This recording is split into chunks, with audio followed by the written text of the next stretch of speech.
All right, happening today, parents, you might want to participate in this. State lawmakers are considering a bill that would ban cell phones in all Connecticut schools. All right, there is a public hearing to get your input tonight. Your reporter, Taylor Knight, is live in New Haven, one of the districts that already has a cell phone ban. And Taylor, what should everyone know? Well, when students here at Hill House or any other school in New Haven walk through the doors of their school, they put their cell phones into what is called a yonder pouch to get locked up for the day. Now, Governor Nen Lamont and others are trying to make that standard across every school in Connecticut to help improve learning.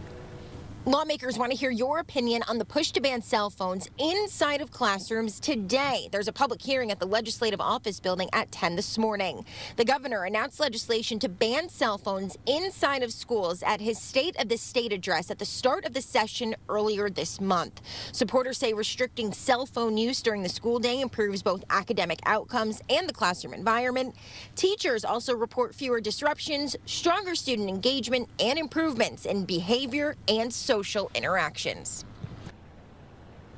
Back here live in New Haven, this is the first school year that all schools here in the district have a cell phone ban. New Haven started banning schools after the Surgeon General put out a warning about the negative effects of phones on youth mental health.